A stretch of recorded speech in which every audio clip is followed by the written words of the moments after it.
maka begitu tahun keempat kalau masih juga nggak menemukan, maka saran saya ya jadilah seseorang yang gentleman.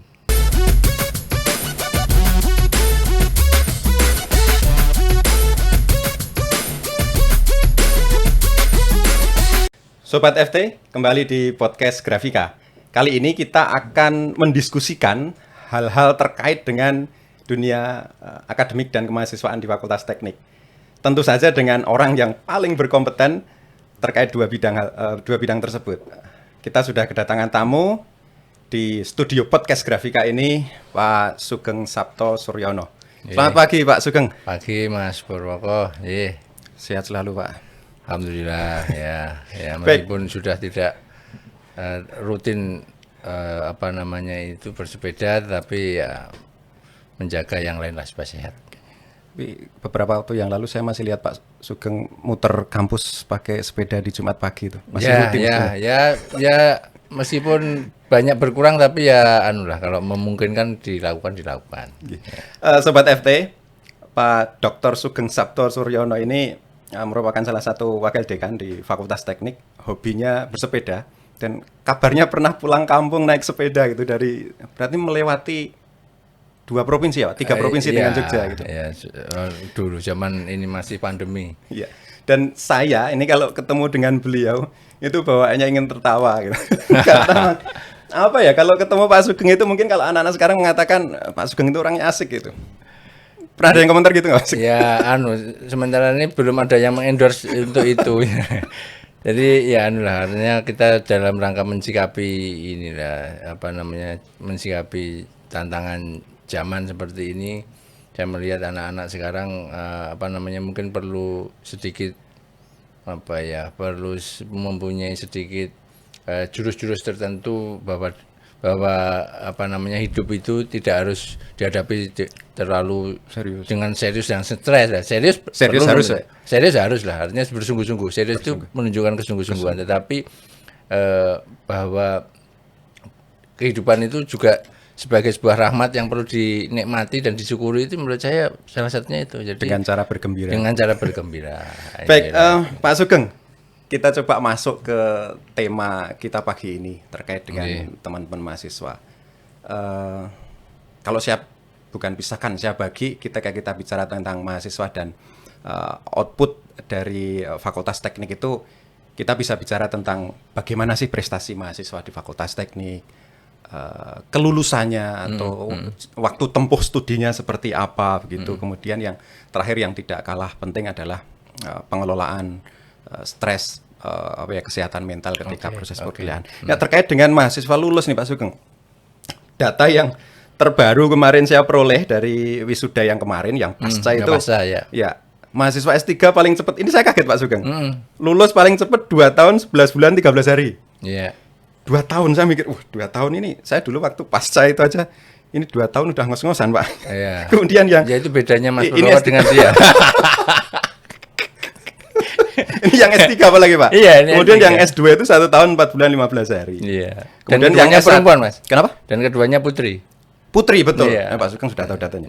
Dua-duanya putri. Kemudian yang untuk S1 periode Agustus tahun ini itu ada yang 3 tahun 8 bulan 18 hari, sebelumnya 3 tahun 6 bulan 8 hari. Itu sudah di bawah 4 tahun.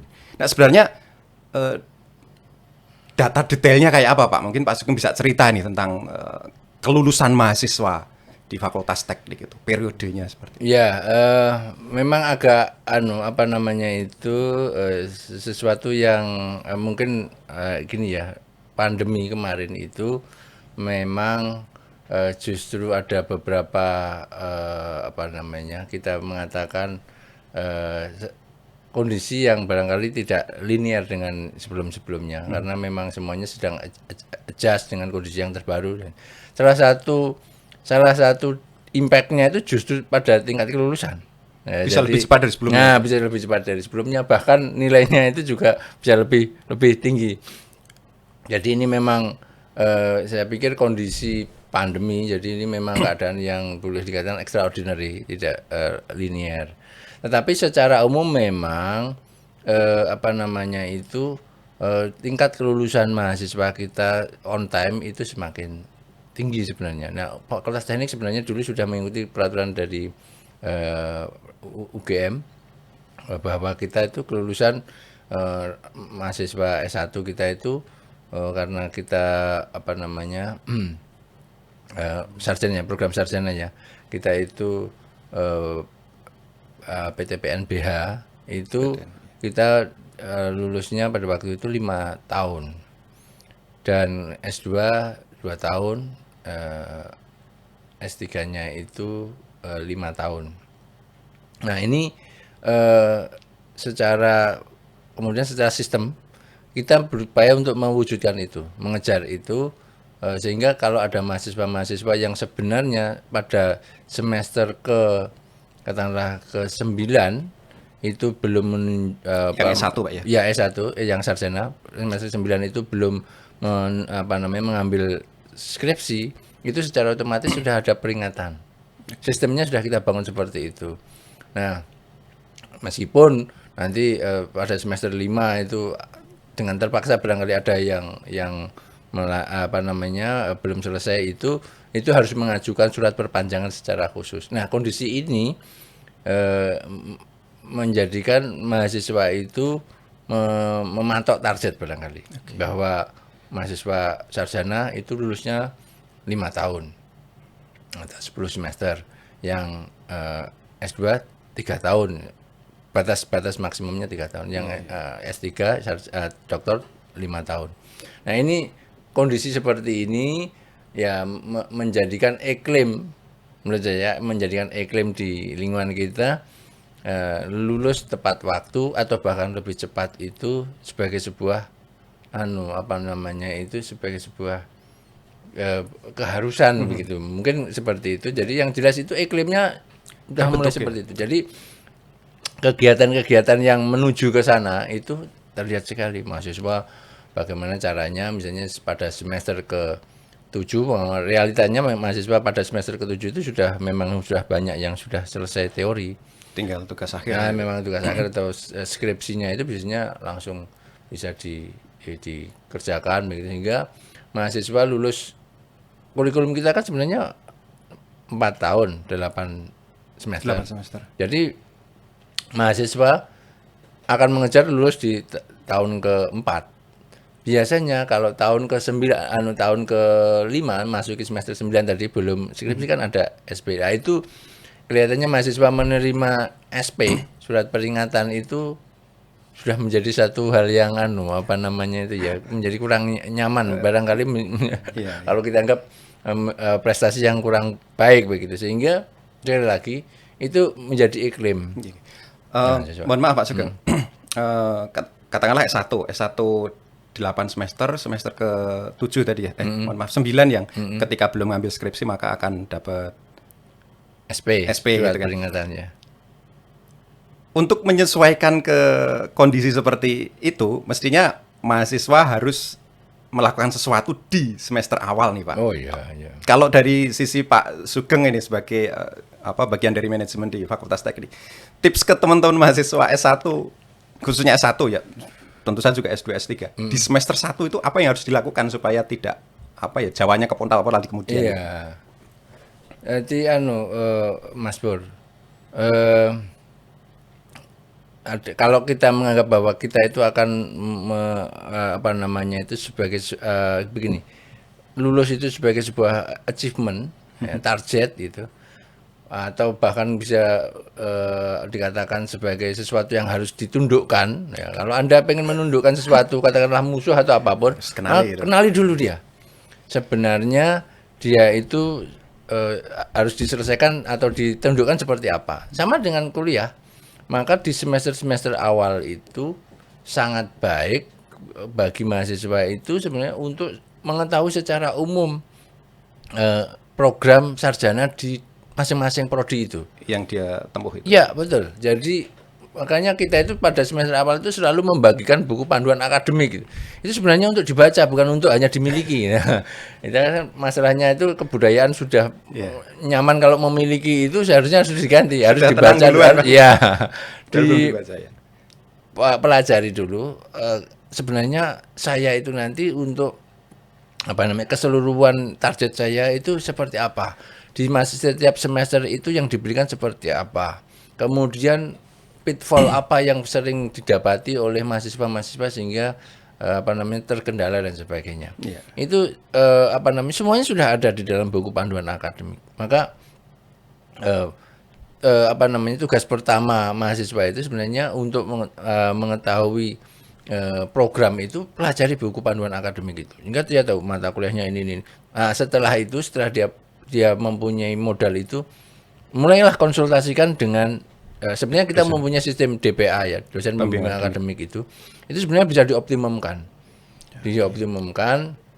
Jadi DPA itu tidak hanya untuk memberikan tanda approval KRS ya, sebenarnya itu lebih banyak untuk membimbing memberikan informasi mengenai proses akademik yang akan dilakukan. Itu penting sekali. Jadi mahasiswa semester 1 kalau perlu mulai mencari tahu nanti kalau misalnya topik-topik yang akan di riset itu apa ya? Saya tertarik di bagian mana? Kemudian kalau saya tertarik di sini di prodi ini kira-kira apa yang harus saya lakukan di bagian awal? Itu sangat mungkin. Apalagi yang sistem MBKM kita misalnya, itu sangat mungkin dilakukan. Dengan kata lain mungkin di semester 1 itu sebisa mungkin melihat hasil akhir yang mau dicapai apa, kemudian jalan ke sana yang akan ditempuh itu dipetakan gitu ya. Exactly seperti itu. Jadi bahkan nanti kalau misalnya segala sesuatu yang berhubungan dengan pihak ketiga. Ini yang sering kali sering kali harus diantisipasi. Pihak ketiga itu siapa? Misalnya pihak ketiga itu pihak industri misalnya, atau pihak umumnya pihak-pihak di mana kita sangat bergantung dengan mereka ketika akan melakukan kerja praktek, akan melakukan magang dan sebagainya, dan dia inginkan seperti itu. Antisipasi dulu pihak ketiga itu nanti perannya seperti apa dan bagaimana saya harus segera mendapatkan approval kah atau mendapatkan kerjasama dengan pihak ketiga itu. Nah, biasanya yang sering terjadi kemudian karena bergantung kepada pihak ketiga dan itu tidak diantisipasi sebelumnya, akhirnya menjadi terkatung-katung waktunya. Misalnya menunggu waktu magang, menunggu waktu kerja praktek. Kadang-kadang dia sangat ingin tapi karena tidak dipersiapkan lebih awal, jadinya ada waktu tunggu lah. Ini biasanya yang tidak banyak diinginkan mahasiswa sekarang dengan waktu tunggu. Termasuk skill apa yang harus dikuasai ketika nanti berhadapan dengan dunia kerja di magang. Tapi begini Pak Sugeng, selain tadi di semester pertama kan titik-titik yang memang harus mahasiswa harus menyelesaikan diri. Tapi terkadang ada juga kasus begini. Ini nanti bagaimana nih tips atau saran Pak Sugeng? Tidak bisa dipungkiri ada mahasiswa yang ketika masuk di departemen tertentu itu bukan pilihan pertamanya misalnya gitu kan. Sehingga terkesan wah ini apa yang harus dilakukan, masih bingung dan seterusnya. Untuk teman-teman mahasiswa yang mungkin mengalami posisi seperti ini, kalau dari Pak Sugeng apa yang perlu dilakukan, Pak? Ya, saya mungkin memberikan saran yang anti mainstream nanti. Gini, tidak dipungkiri itu, karena barangkali mahasiswa itu menerima informasi prodi itu dulu di zaman SMA-nya barangkali itu agak bias. Bisa jadi seperti itu, atau kebanyakan barangkali kita masuk karena saran dari mohon maaf dari orang pihak yang lain, termasuk misalnya mohon maaf bimbingan belajar seperti itu. Kemampuan Anda seperti ini itu masuk ke situ gitu loh. Kalau Anda penginkan yang seperti ini ya harus ukur baju misalnya kan gitu ya. Jadi ya wes saya masuk prodi yang kira-kira saya mampu untuk sana. Tapi begitu masuk di dalam ternyata tidak seperti yang digambarkan, tidak sesuai dengan keinginan dan sebagainya. Nah, ini saya kadang-kadang dengan agak joke ini menyampaikan seperti itu. Ya begini. Kalau pada tahun pertama, Anda masih mempunyai kesempatan untuk mengulang kan, sebenarnya sampai 3 tahun berikutnya Anda juga merasa tidak yakin, tapi kalau Anda merasa pede silahkan daftar, kalau enggak silahkan. Kalau itu memang Anda merasa lebih baik dan Anda banyak mempertimbangkan itu, banyak konsultasi, kemudian Anda mencoba lagi ikut ujian yang dulu namanya SBMPTN, silakan, atau UM Mandiri bisa daftar lagi, silakan masuk ke prodi yang diinginkan, silakan. Barangkali itu akan menjadi jalan Anda yang lebih baik.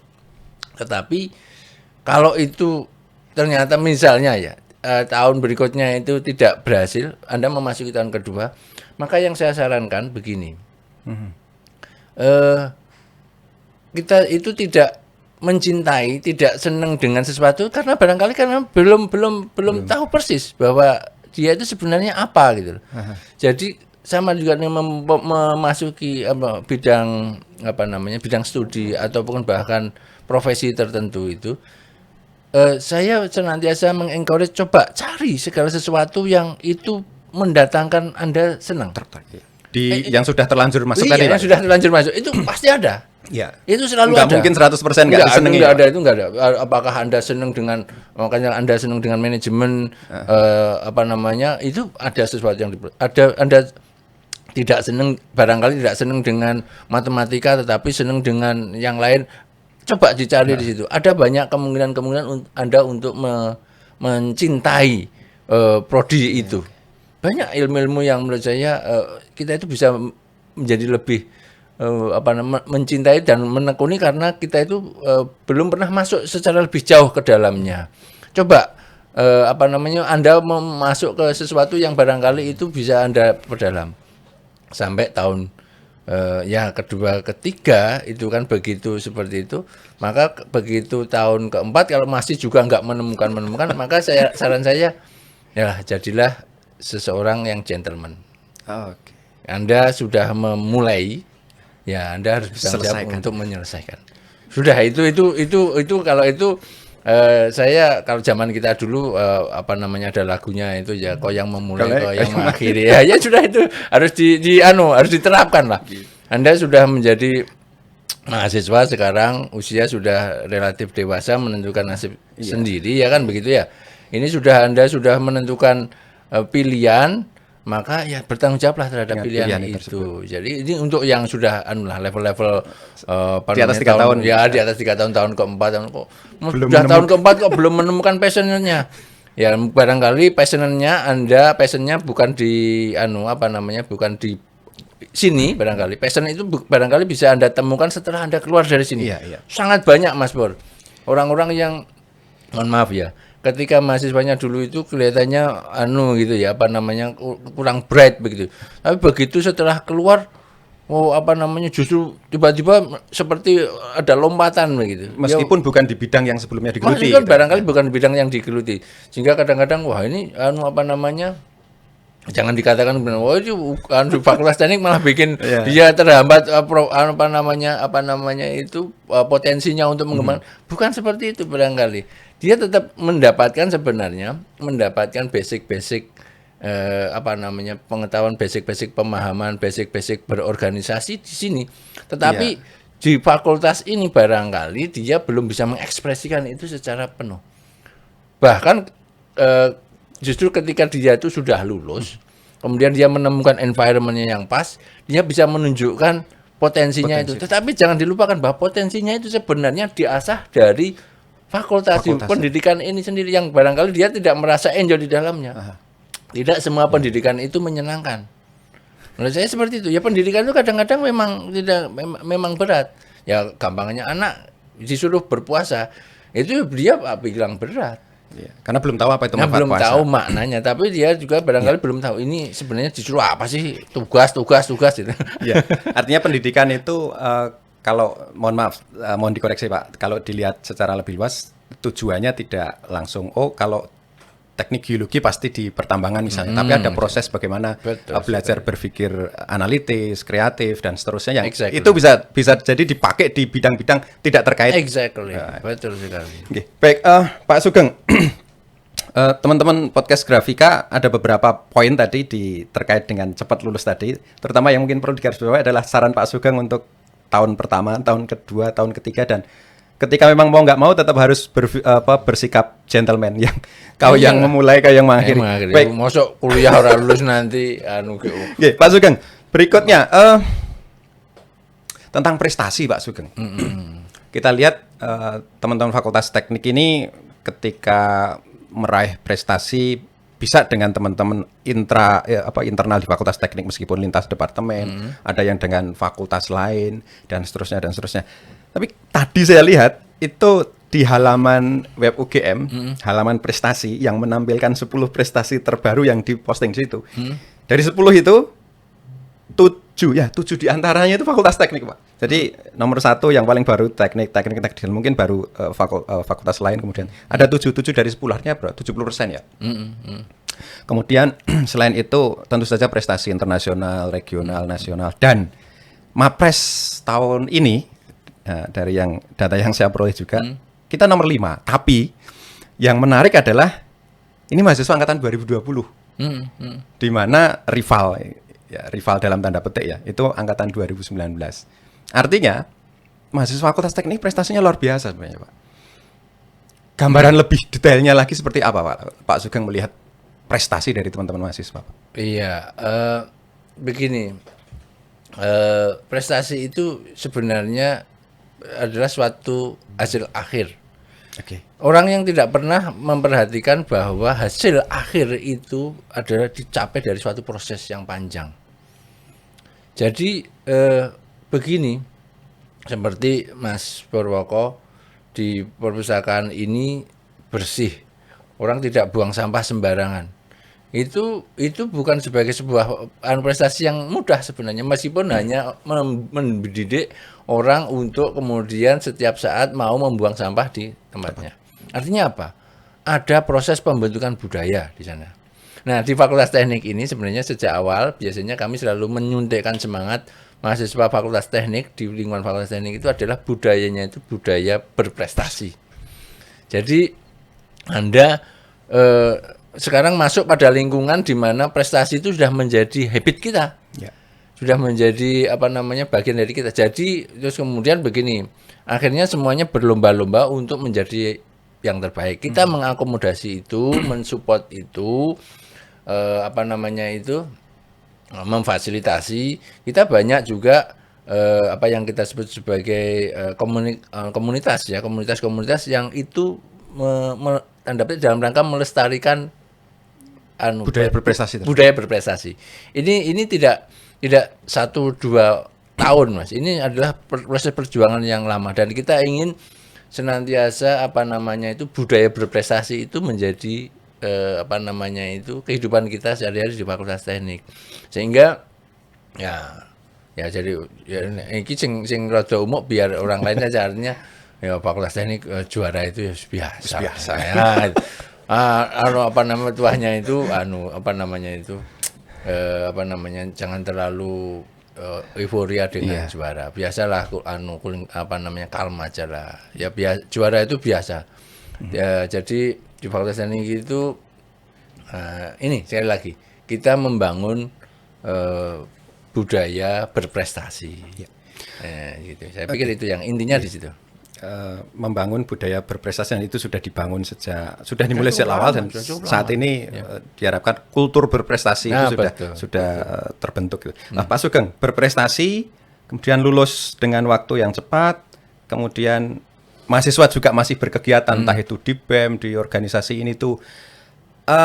Kalau tentang kegiatan mahasiswa, Pak Sugeng, pesan Pak Sugeng, tidak mungkinlah mahasiswa ketika kuliah itu hanya kuliah, perpus, pulang gitu kan.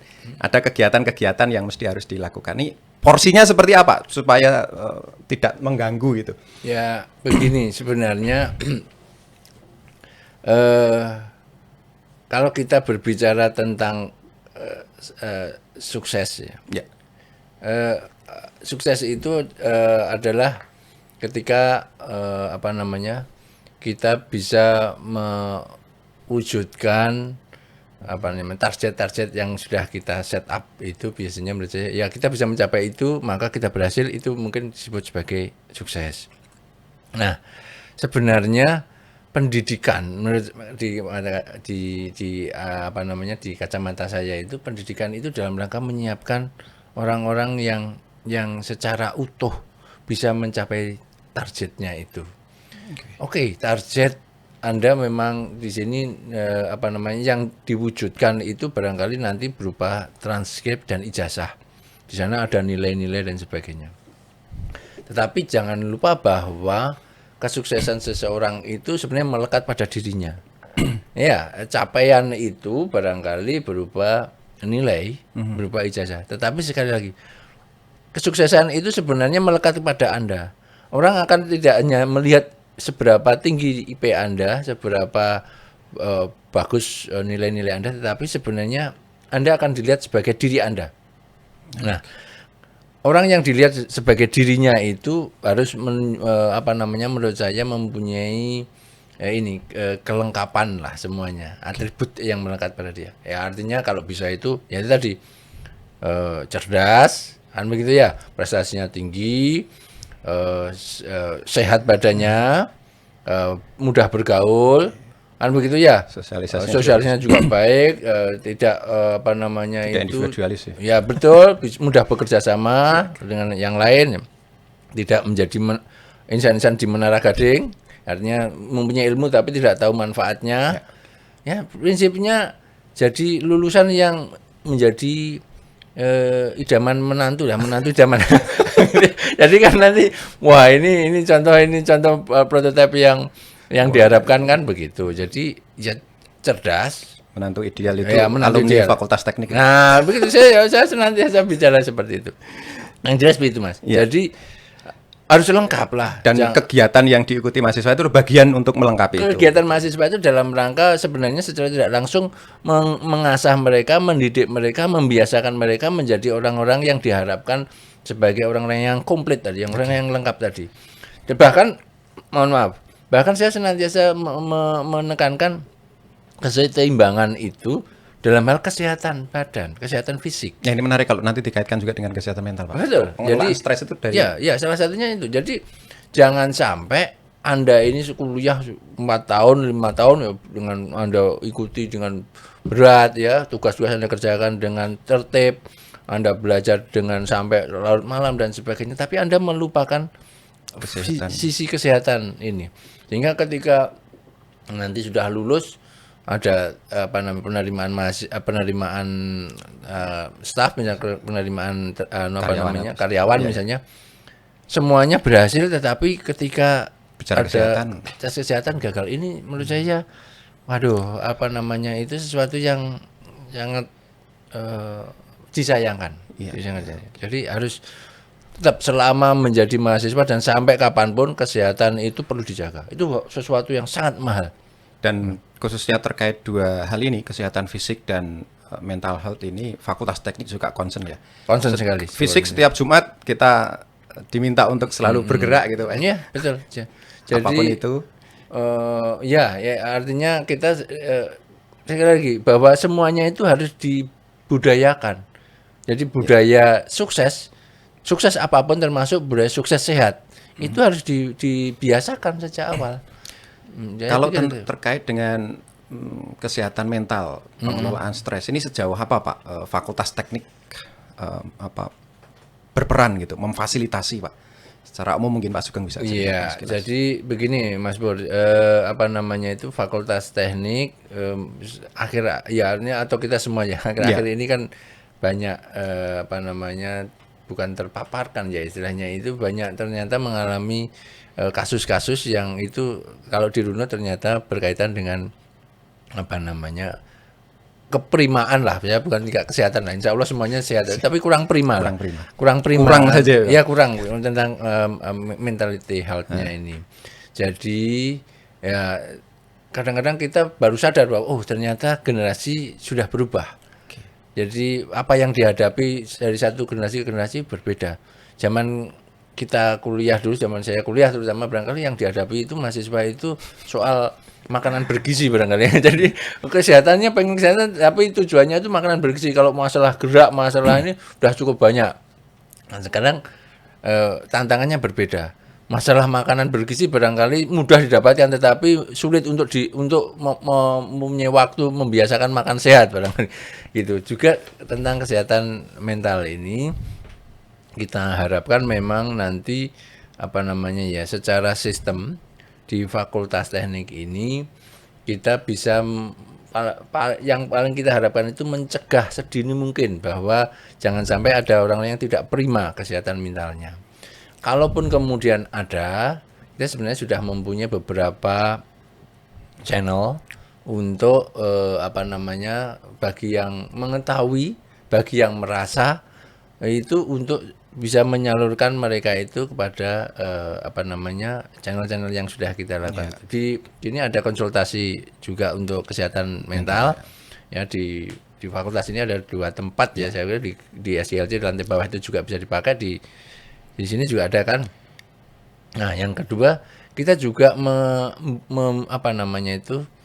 menggerakkan mahasiswa-mahasiswa sebagai semacam peer counselor gitu untuk teman-temannya, dan itu saya dengar cukup efektif. Banyak yang datang kepada teman-teman ini sebagai relawan-relawan begitu untuk bisa menerima curhatan. Nah, kita itu kelihatannya itu zaman sekarang itu semuanya kan serba gadget ya, gadget minded ya. Jadi orang kadang-kadang dia ingin curhat tapi curhatnya di gadget. Orang kemudian Dan itu justru tidak sehat. Ya, menurut saya itu justru tidak sehat karena itu tidak akan menyelesaikan masalah. Yang bisa menyelesaikan masalah ya sebenarnya ya barangkali temannya, orang lain, dosennya dan sebagainya itu. Ke saluran yang tepat. Ya itu mungkin perlu kita galakkan nanti ke depannya. Artinya Fakultas Teknik untuk kesehatan fisik itu kita memfasilitasi kalau di Sobat FT terutama teman-teman mahasiswa Fakultas Teknik saat ini ada di Perpus ya. Dulu ada di KPFT, ada alat-alat olahraga, saat ini posisinya ada di Perpus yang bisa dimanfaatkan, dan setiap Jumat kita diminta untuk selalu mengawali kegiatan dengan bergerak begitu. Kemudian untuk yang mental health tadi ada channel yang sudah ada ya.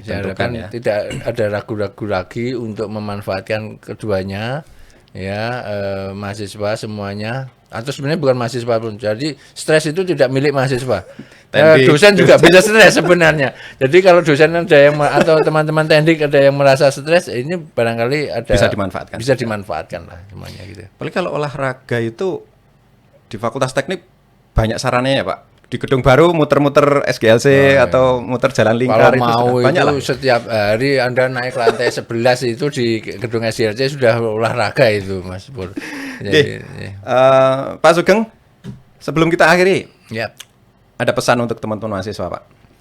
Ya, ini karena ini pesannya untuk teman-teman mahasiswa.